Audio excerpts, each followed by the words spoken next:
How easy is it to get up in the morning when you know you're not doing all that it takes? It's not very easy at all. You can just lay there awake thinking, oh, what's a few more minutes in bed? It won't matter much anyway. Wrong. It does matter. It will matter. Now, how easy is it to get up in the morning when you're pouring it on, doing the best you can, anxious to get going, make progress toward your dreams? It's a whole different story. When you're resting to renew your reserves, it's much different than resting to avoid your day.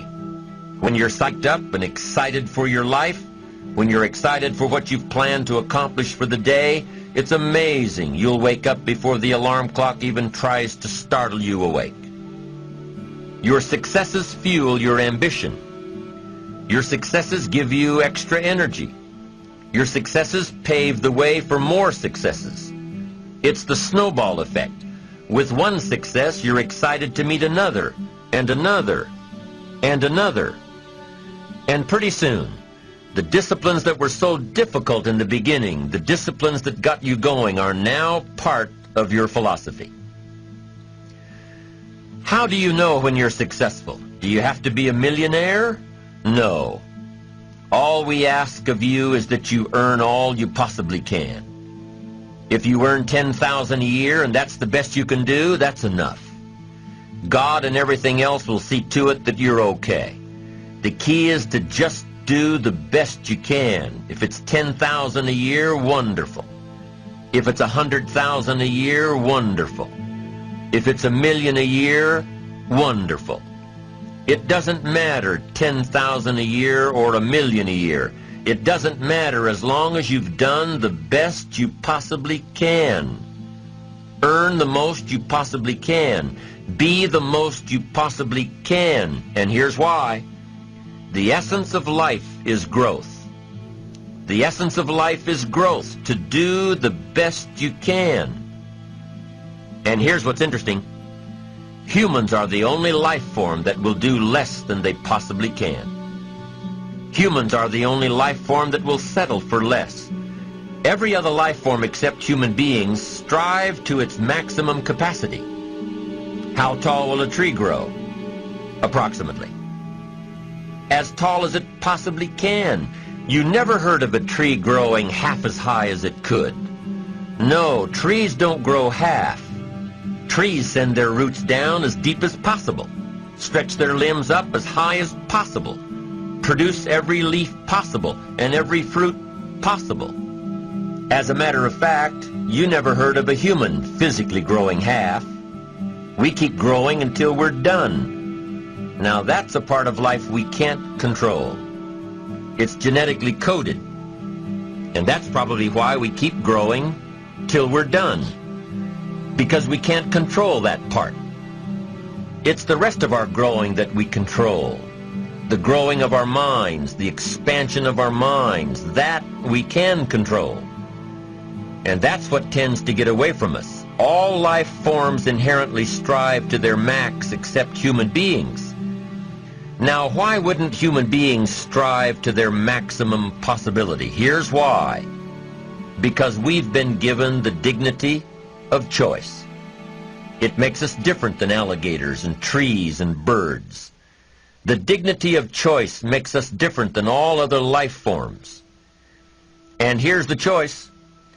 To become part of what we could be, enough to get by, or to become all that we can be. My best advice for you is to choose the all. Earn all you can, make all the friends you can, read as many books as you can, develop as many skills as you can, see as much as possible, do as much as possible, make as much fortune as possible, give as much of it away as possible. The max. There's no life like it. I'm telling you, once I got on track, I've never looked back. Pick up the challenge. Go for it. Take the best of the two easies. Take the route of it's easy to get ahead. It's easy to do all you can. It's easy to succeed. It's easy to have financial freedom. The more you do, the more you get.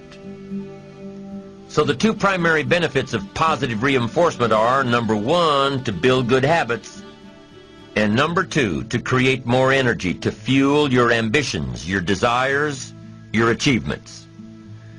How can you isolate what's working for you and what isn't? How can you make sure that you are reinforcing your positive disciplines? Well, if it isn't apparent, easy to see right away, if what you're doing is happening in such small increments that you're not sure if you're on track, then you need to be writing it down. You need to keep a journal anyway.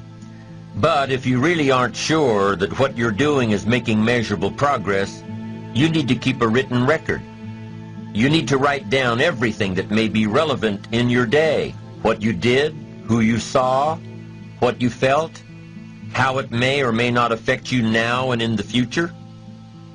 The best way to track your activities of the day is to write them down. The best way to track your activities of the week is to write them down. The best way to analyze your progress through the year is to have written it down. Why? So you can look back on it. Because by keeping a written record of your life, you will be more accountable.